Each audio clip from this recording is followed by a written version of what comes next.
오늘 하나님께서 우리에게 주신 말씀 함께 봅니다. 신약성경 누가복음 8장 9절로 18절의 말씀입니다. 누가복음 8장 9절로 18절의 말씀입니다. 제가 봉독합니다. 제자들이 이 비유의 뜻을 물으니 이르시되 하나님 나라의 비밀을 아는 것이 너희에게는 허락되었으나 다른 사람에게는 비유로 하나니 이는 그들로 보아도 보지 못하고 들어도 깨닫지 못하게 하려 함이라.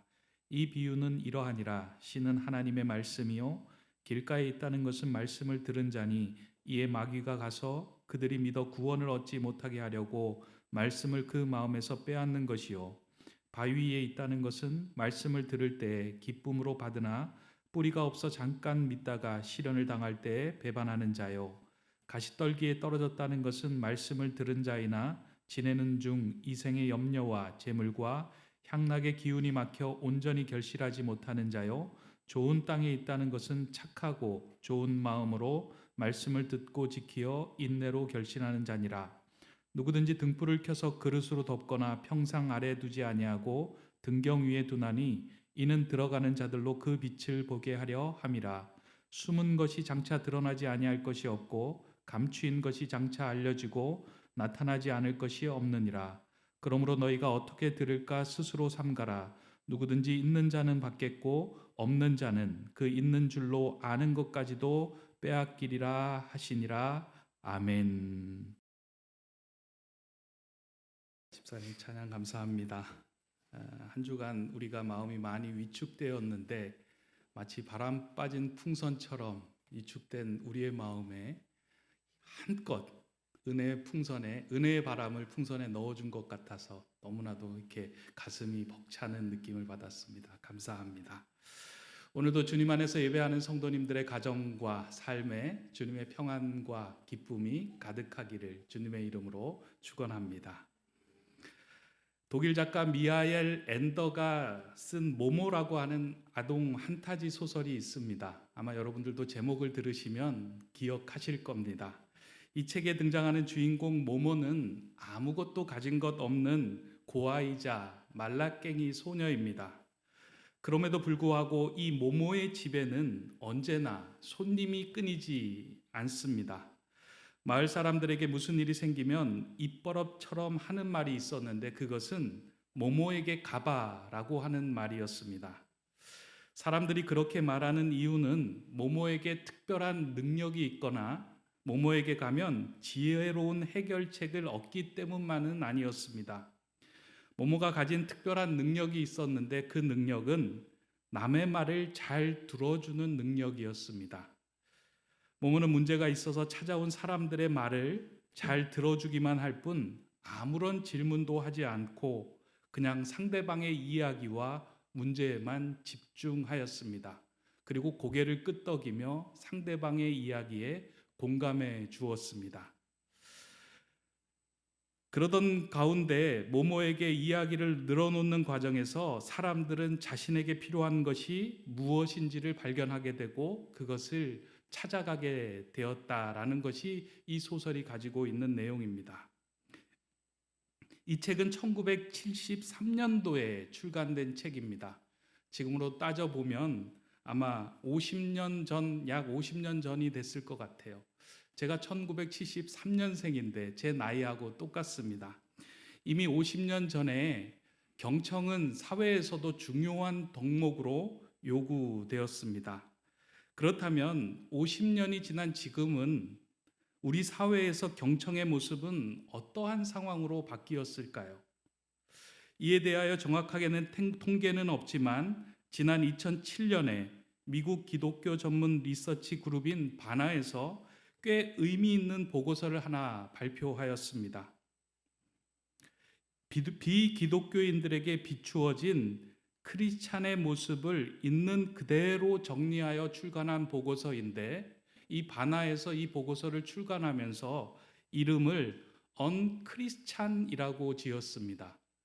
그리고 한국에서는 그 언크리스찬을 나쁜 그리스도인이라는 제목으로 번역되어 출간된 보고서입니다. 이 보고서를 보면 외부인들이 바라보는 기독교인들에 대한 모습 중에 그리스도인은 상대방의 말을 어떻게 듣는지를 정확하게 짚어준 부분들이 있습니다. 그 핵심 요지는 이렇습니다. 그리스도인들은 자신들의 이야기를 할 줄만 알지 다른 사람들의 이야기를 듣지 않는다. 그리스도인들은 복음이 절대적 진리라고 생각하는 마음에 만나는 사람들에게 거만한 태도로 가르치려고만 한다라는 것입니다. 그리스도인들이 자신이 가지고 있는 복음이 진리라고 생각하기 때문에 어떠한 상황에서 또 누구를 만나든지 그것을 전할 생각만 하지 다른 사람들에 대한 이야기를 들으려 하지 않는다라는 것이 비기독교인들의 비춰진 모습이라는 겁니다. 그러다 보니까 다른 사람의 이야기를 들어주는 그 능력이 퇴화되어 버린 것이 비기독교인의 모습이다라고 정확하게 이 보고서에서는 짚어주고 있습니다. 성도에게 있어서 듣는 마음은 가장 중요한 능력이고 영성인데 이것이 퇴화되었기에 크리스찬이 아닌 언크리스찬이 되었음을 꼬집어서 출간한 보고서입니다. 그리스도인의 영성은 사실 복잡한 것이 아니라 단순합니다. 우리가 영성이라고 이야기할 때 뭐 대단한 것들을 노력하고 애써야 한다라고 생각하지만 영성은 복잡한 것이 아니라 하나님의 말씀을 듣는 능력이 영성이고요. 사람들의 이야기를 들어주는 힘이 영성입니다. 그래서 영성 훈련을 한다라는 것은요, 어떻게 하면 하나님의 말씀을 잘 들을 수 있을까? 어떻게 내게 주어진 한 사람의 이야기를 공감하며 들을 수 있을까? 그 마음을 키워가는 것이 영성 훈련입니다. 성경에서 가장 지혜로운 왕인 솔로몬도 왕이 되는 자리에서 하나님께 기도하며 한 가지를 간구했습니다. 아마 여러분들도 이 성경에 대해서 잘 아실 겁니다. 솔로몬이 왕이 되고 난 후에 하나님께 간구하며 기도합니다. 그러나 솔로몬이 왕에게 꼭 필요한 것들이 여러 가지가 있음에도 불구하고 명예나 재물이나 부를 간구한 것이 아니고요. 존경받는 왕이 되게 해달라고 간구한 것이 아니라 한 가지, 하나님 저에게 듣는 마음을 허락하여 주시옵소서. 이 한 가지를 간구합니다. 그래서 솔로몬은 이렇게 기도합니다. 열왕기상 3장 9절에서 10절의 말씀인데요. 누가 주의 이 많은 백성을 재판할 수 있사오리까? 듣는 마음을 종에게 주사 주의 백성을 재판하여 선악을 분별하게 하옵소서. 솔로몬이 이것을 구하매 그 말씀이 주의 마음에 든지라. 솔로몬 왕이 하나님께 간구한 이 듣는 마음, 이것을 하나님께 간구하였더니만 하나님께서 그 간구를 듣고 마음에 흡족하게 되었다라고 말씀합니다. 듣는 마음은 하나님께 속한 성도들이 반드시 사모하고 구해야 하는 마음이며 능력입니다. 우리가 평생 기도해야 하는 제목이기도 합니다. 하나님의 말씀을 듣는 마음을 허락하여 주시옵소서. 내게 주어진 사람들의 이야기를 들을 수 있는 마음을 허락하여 주시옵소서. 저는 우리 높은 뜻 세움교회가 앞서서 그 소설에 나온 모모처럼 다른 사람들의 이야기를 잘 들어주는 교회가 되기를 소망하고 있습니다. 그래서 이 동네에서 어렵고 힘든 일들이 발생하면 사람들이 그렇게 얘기하면 참 좋겠다는 생각이 들어요. 야, 높은 뜻 세움교회로 가봐. 힘들지? 높은 뜻 세움교회에 가봐. 우리 교회가 사람들의 현실적인 문제를 해결하는 공간은 아니지만 어렵고 힘들고 지친 사람들이 왔는데 그냥 이야기를 들어주는 그 일들을 통하여 마음의 위안을 얻고 안식을 얻고 피난처로 여기는 장소가 되기를 소망하고 있습니다. 그래서 저는 이 기도 제목을 계속 기도하고 있습니다. 이 지역의 사람들이 높은 뜻 세움교회로 가봐. 높은 뜻 교회의 성도한테 가봐.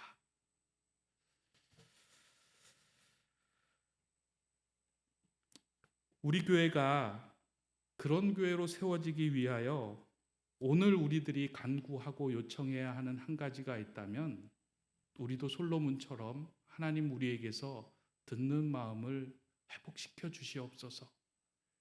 이 마음을 간구해야 합니다.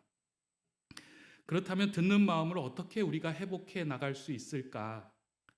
듣는 마음을 회복하기 위하여 먼저 우리가 알아야 하는 것은 과연 나는 듣는 마음이 준비되어 있는 사람인가? 내 마음 상태는 어떤가 하고 우리의 마음 상태를 한번 들여다볼 필요가 있습니다. 예수님은 오늘 우리가 읽은 씨 뿌리는 비유를 통하여 우리의 마음 상태를 네 가지로 구분해주며 알려주고 있습니다. 여러분들도 한번 들어보시면서 나는 과연 어떤 마음 상태를 가지고 이 땅을 살아가고 있는가 한번 그 내용들을 함께 살펴보며 들어보시기 바랍니다. 첫 번째로 예수님께서 말씀하시는 마음의 토양은 길가와 같은 마음을 이야기합니다. 길가와 같은 마음을 가졌다는 것은 마음이 딱딱해졌다라는 것입니다. 길가라는 것은 사람들이 하도 밟고 지나다녀서 그곳이 딱딱해져서 더 이상 무엇인가 들어갈 수 없고 씨가 들어갈 자리가 마련되지 않은 상태를 이야기합니다. 그래서 길가와 같은 마음은 모든 것을 흡수하는 것이 아니라 튕겨내는 특성을 가지고 있는 마음 상태를 이야기하죠. 이미 자신이 가지고 있는 생각과 학문이 가득하여 누군가의 이야기를 받아들이지 못하고 늘 말할 준비만 하고 있는 사람입니다. 그래서 사람들이 이야기할 때 이렇게 얘기해요. 그게 아니라 라고 이야기하면서 자신의 이야기를 하기 시작합니다. 자신이 가지고 있는 이성, 학문, 자신이 가지고 있는 프레임을 가지고 남들의 이야기를 듣고 재단하고 말음질하면서 이야기를 듣고 흡수해 주는 것이 아니라 다 튕겨내는 마음의 토양을 의미합니다. 이러한 마음의 토양은 예수님께서 말씀하신 마음 중에서 가장 강팍한 상태의 마음입니다. 안타까운 마음이기도 합니다. 그러나 이러한 길가와 같은 마음이라고 해서 우리는 무시해서는 안 됩니다. 그리고 누군가를 정죄하거나 판단해서도 안 됩니다. 왜냐하면 하나님 앞으로 우리가 처음 나왔을 때 모든 사람들의 마음은 다 길가와 같은 마음으로부터 시작되기 때문입니다. 들어오자마자 하나님의 말씀을 듣고 모든 사람들이 변화되고 은혜를 얻는 것이 아닙니다. 하나님 말씀이 잘 들리지 않습니다. 그럼에도 불구하고 시간이 흐르고 때가 되면 하나님의 말씀이 우리 안에 차오르고 변화받는 자리까지 나아갑니다. 목회를 하다 보면 한 가정의 변화를 볼 때가 많이 있는데요.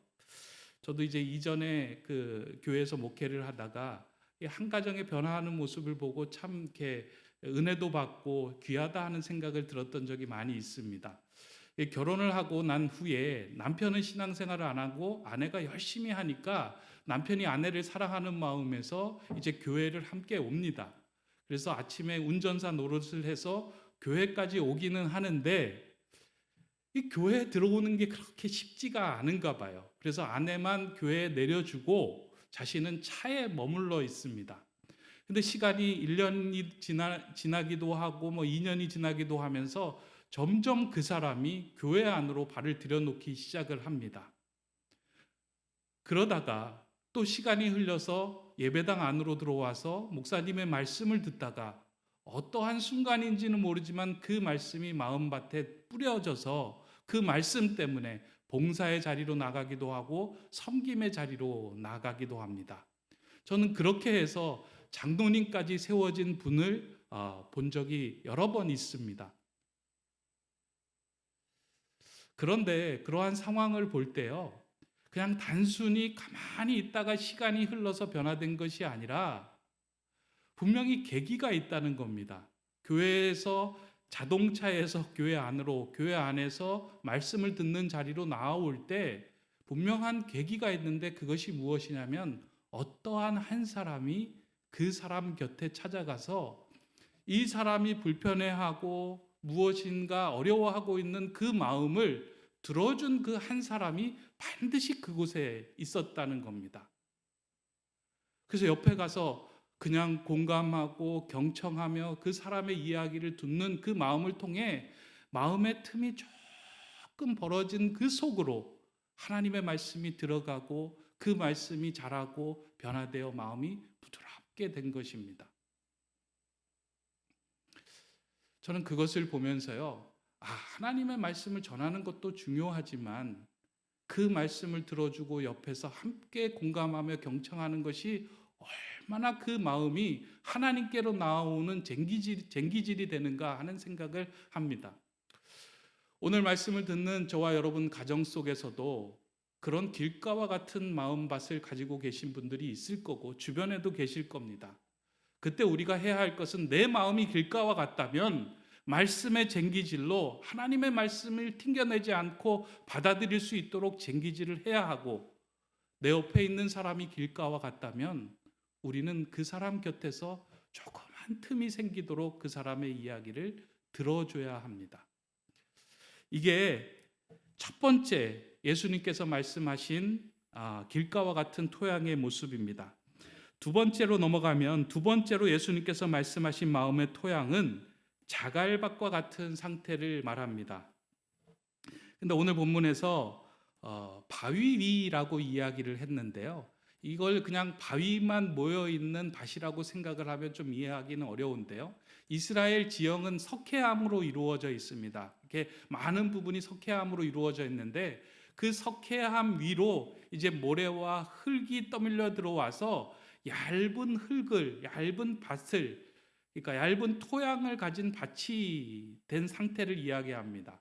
그래서 그 자갈밭에 씨가 떨어지면 금세 그것이 싹이 나고 뿌리를 내립니다.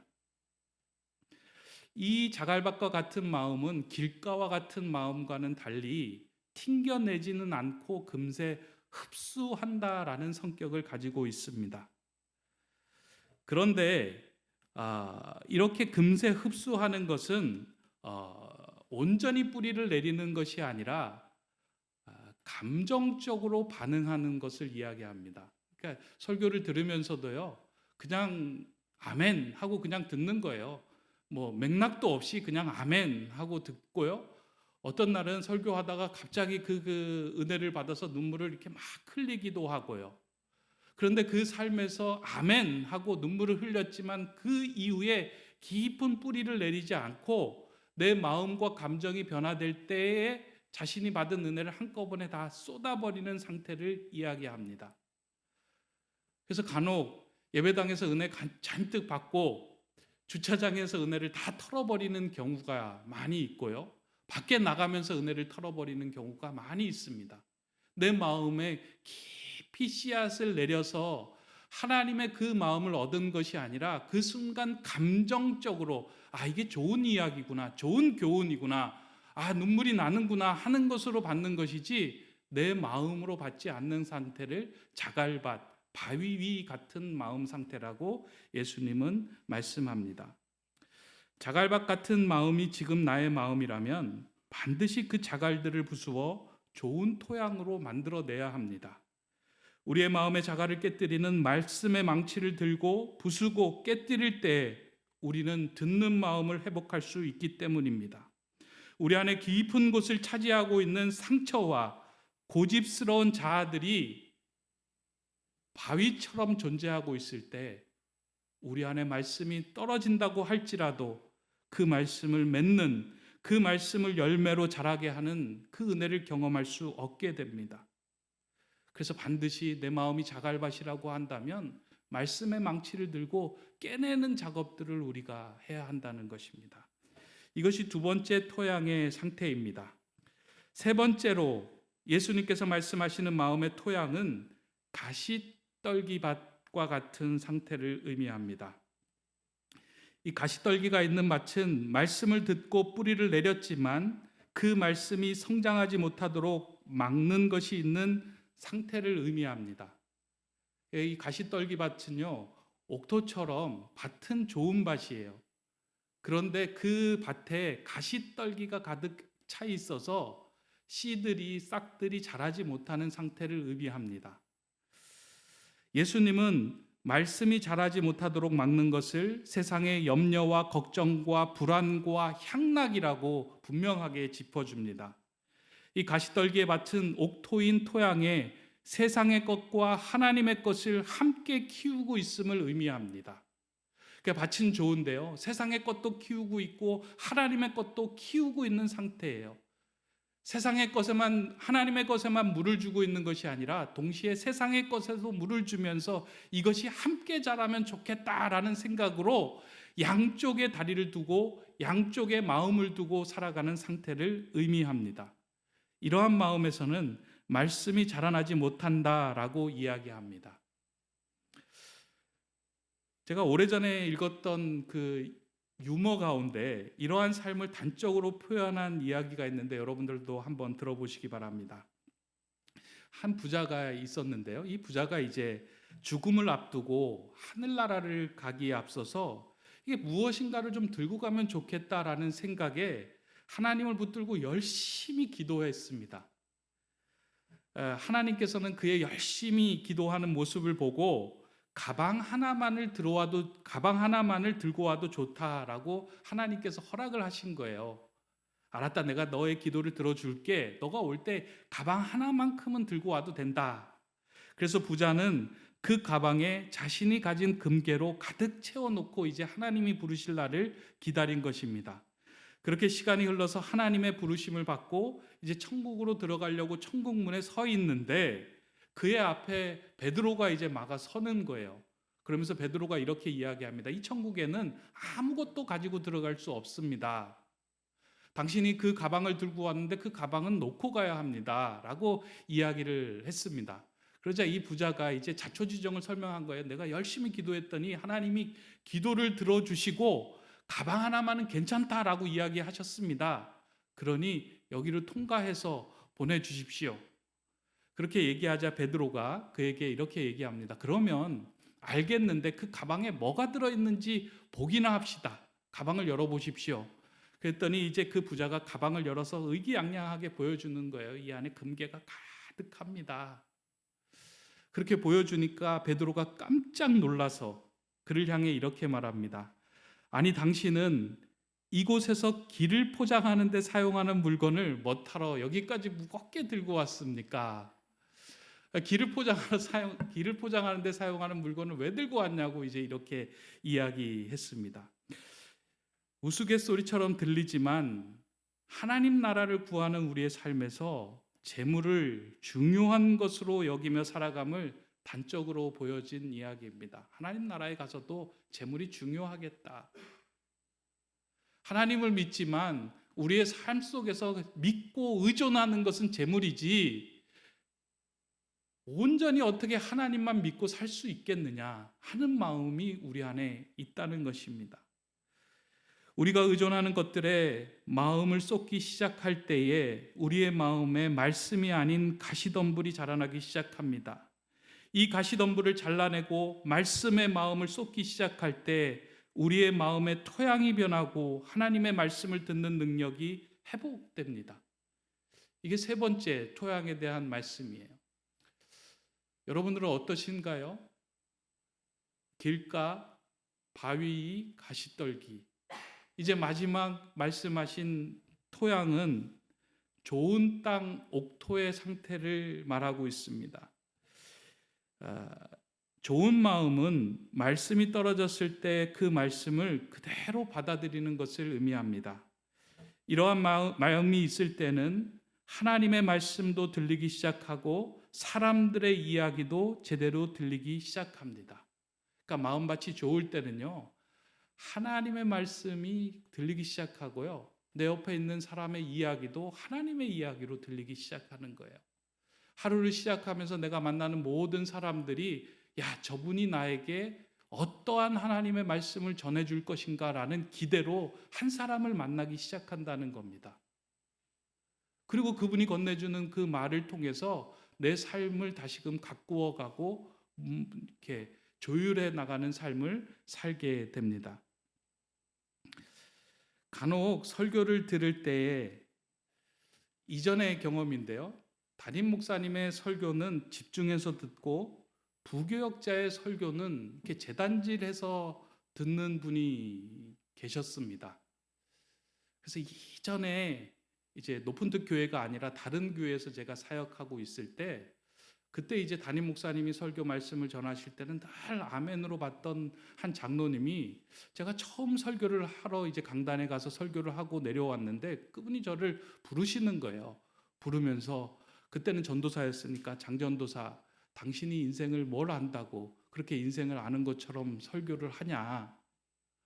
그래서 저는 하나님의 말씀을 전한 것뿐입니다 라고 이야기했더니, 하나님의 말씀을 전할 때에도 그렇게 나이에 맞게 말씀을 전해야지. 제가 그때 큰 충격을 이렇게 받은 경험이 있습니다. 여러분 어떠신가요? 담임 목사의 설교는 들어야 하고, 어떻게 전도사가 한 설교는 뭐 이렇게 걸러서 들어야 합니까? 오늘 씨 뿌리는 비유를 보면요, 하나님의 말씀에 씨가 좋고 나쁘다라는 이야기는 한 군데도 나오지 않아요. 무엇이 나오냐면 밭이 어떤가를 계속 언급하고 있는 거예요. 어떠한 사람이 내게 말씀을 던졌을 때 그 말을 하나님의 이야기로 듣기 시작할 때 우리의 삶 속에서 하나님의 은혜를 경험하는 폭은 점점 넓어집니다. 예수님은 좋은 땅에 떨어진 씨는 자라고 성장하여 30배, 60배, 100배의 열매를 맺게 된다라고 말씀합니다. 마가복음에서는 이 비유에서, 이 씨 뿌리는 비유에서 이를 정확하게 표현해 주고 있습니다. 좋은 땅에 뿌려졌다는 것은 곧 말씀을 듣고 받아 30배나 60배나 100배의 결실을 하는 자니라. 아멘.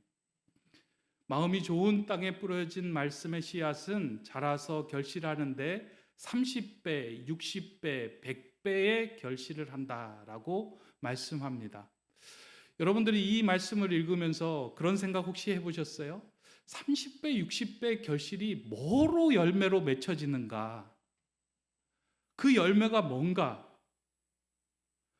내가 말씀을 잘 들었는데 내 안에서 30배, 60배, 100배의 결실된 그 열매는 뭘로 나타나고 드러나는가? 한번 그거에 대해 생각해 보신 적 있습니까? 그 열매가 무엇인가? 저는 이 말씀을 읽을 때마다 그 생각을 했는데요. 저도 그 열매가 무엇인가는 정확하게는 모르지만 한 가지 확실한 것은 하나님의 말씀을 제대로 듣는 마음이 회복될 때 우리 안에서 이웃의 이야기를 듣는 경청의 마음이 함께 넓어진다는 거예요. 30배에서 60배에서 100배로 한 사람 한 사람의 이야기를 듣는 마음이 점점 넓어지고 커진다라는 이야기를 우리에게 해주고 있습니다.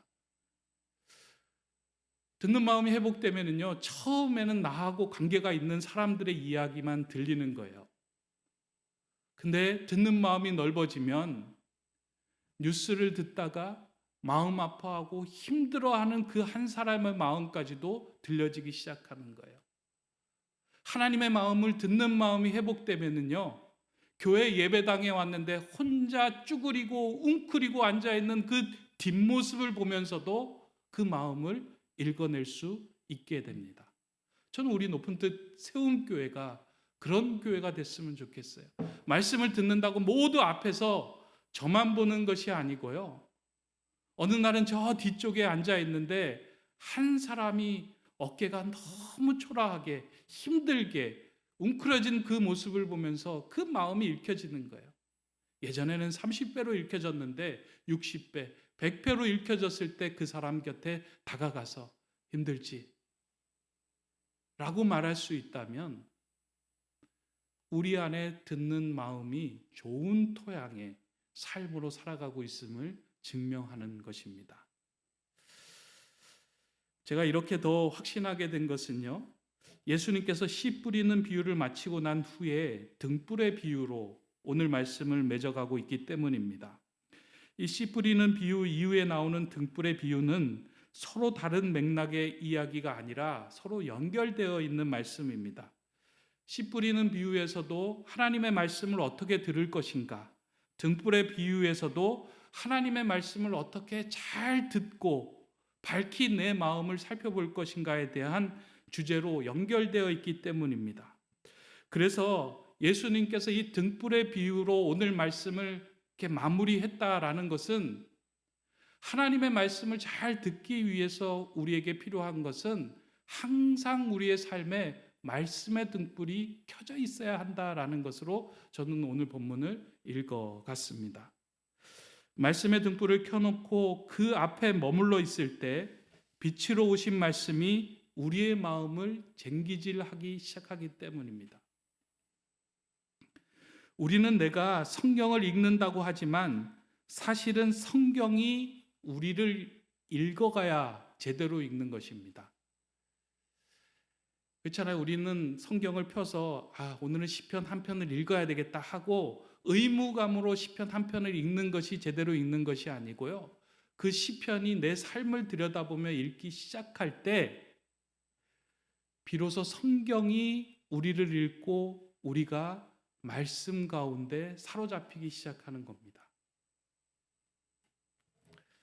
그렇게 하나님 앞에 그리고 말씀 앞에 우리를 내어놓기 시작할 때 그 순간부터 우리의 마음이 쟁기질되기 시작합니다. 말씀으로 우리의 마음이 쟁기질될 때 우리의 마음에서 듣는 마음도 회복됩니다. 오늘 우리의 삶에서 누군가의 이야기를 들을 때 참 조심해야 되는 것인데요. 딴청하며 듣고 있다면 한번 우리의 마음 상태를 우리가 듣는 마음을 잃어버리고 살아가는 것은 아닌가 다시 한번 들여다보아야 합니다. 하나님의 사람은, 예수님에게 속한 사람은 누군가의 이야기를 들을 때 딴청하는 사람이 아니고요, 경청하는 사람이 됩니다. 왜냐하면 그 사람의 안에 있는 하나님의 형상이 내 안에 있는 하나님의 형상에게 말을 걸어온다는 것을 발견하기 때문입니다. 그렇게 우리가 딴청하고 있다면 말씀의 골방으로 들어가 하나님의 말씀 앞에 머물러 듣는 마음이 회복될 때 우리는 내가 만나는 한 사람의 이야기를 듣는 착하고 좋은 마음을 소유할 수 있습니다. 민족의 사상가로 잘 알려진 함석헌 선생님은 민중의 소리를 듣는 능력에 대하여 강조를 많이 하셨습니다. 그분의 책을 읽어보면 그러니까 민중의 소리를 잘 들어야 된다, 씨알의 소리를 잘 들어야 된다라는 이야기를 많이 강조하셨는데요. 그렇게 사람의 이야기를 잘 듣게 하기 위해서 이분이 항상 강조한 것이 무엇이냐면 너는 골방을 가지고 있는가라는 이야기를 많이 합니다. 남의 이야기를 잘 듣기 위하여 나만의 골방을 가지고 있어야 된다라는 주장을 하십니다. 하나님과의 깊은 교제가 이루어지는 골방을 가진 자만이 하나님의 음성을 들을 수 있고 나아가 내가 만나는 한 사람의 이야기를 하나님의 이야기처럼 들을 수 있다라고 말합니다. 그러면서 이러한 마음을 담아 함석헌 선생님은 시를 한 편 기록하는데 그 시의 제목이 그대는 골방을 가졌는가라는 시입니다. 그 시의 일부를 한번 읽어드리겠습니다. 그대는 골방을 가졌는가? 이 세상의 소리가 들리지 않는, 이 세상의 냄새가 들어오지 않는 은밀한 골방을 그대는 가졌는가? 님이 좋아하시는 골방 깊은 산도 아니요 거친 들도 아니요 지붕 밑도 아니요 지하실도 아니요 오직 그대의 맘 은밀한 속에 있네. 그대 맘에 내 문 은밀히 닫고 세상 소리와 냄새 다 끊어버린 후 맑은 등잔 하나 가만히 밝혀 놓으면 극진하신 님의 꿈 같은 속삭임을 들을 수 있네. 그대는 골방을 가졌는가? 신앙생활하면서 이 골방은 듣는 마음이 회복되는 장소이기도 하면서 하나님과 깊은 교제를 나누는 자리입니다. 오늘 우리의 마음속에 듣는 마음을 잃어버렸다면 동시에 골방의 시간을 잃어버렸다라는 것을 의미하기도 합니다. 성경에서 이 골방을 나타내는 단어를 헬라어로 타메이온이라는 단어를 사용하고 있는데요. 이 타메이온은 보물을 캐내는 장소, 또 귀한 것들을 보관하는 장소라는 의미입니다. 이게 골방이라는 것이 하나님과의 깊은 관계 속을 통하여 하나님께서 귀하고 선한 것들을 이렇게 담아놓은 장소입니다. 그 속으로 들어가면 하나님의 귀한 것들을 다 얻게 된다는 말씀입니다. 오늘 이 시대에도 여전히 자신의 이야기를 들어줄 한 사람을 만나지 못하여 낙심하는 자들이 많이 있습니다. 예수님은 우리가 그들의 이야기를 들어주는 한 사람이 되길 바라고 계십니다. 그렇기에 우리가 듣는 모든 이야기를 하나님의 말씀으로 들을 수 있도록 우리는 마음밭을 가꾸어 가야 합니다. 그 골방을 가져야 합니다. 하나님의 음성을 들을 수 있는 능력을 회복해야 합니다. 그래서 오늘 본문 마지막에서 예수님은 우리에게 이렇게 권면합니다. 그러므로 너희가 어떻게 들을까 스스로 삼가라. 누구든지 있는 자는 받겠고 없는 자는 그 있는 줄로 아는 것까지도 빼앗기리라 하시니라. 말씀을 듣는 마음과 이웃의 이야기를 듣는 마음이 함께 연결되어 있습니다. 여러분들의 인생에 골방이 있으십니까? 하나님의 음성을 듣는 골방이 있으십니까? 하루에 20분, 30분이라도 그 아침에 주님 앞에 잠잠히 머물러서 하나님 내게 말씀해 주십시오.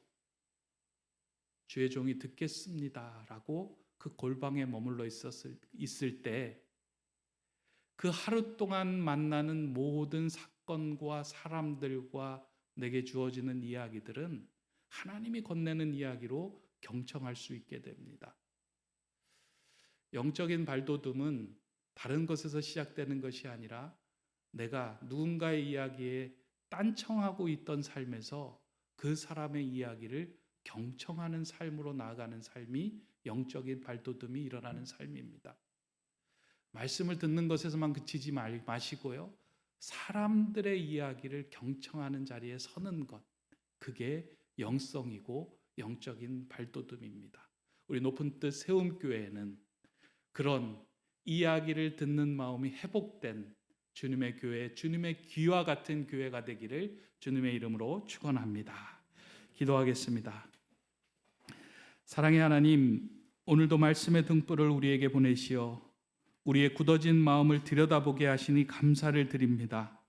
우리의 듣는 마음을 회복시켜 주시어 내가 만나는 모든 사람들의 이야기까지 경청할 수 있는 착하고 선한 그리스도인이 되게 하여 주옵소서.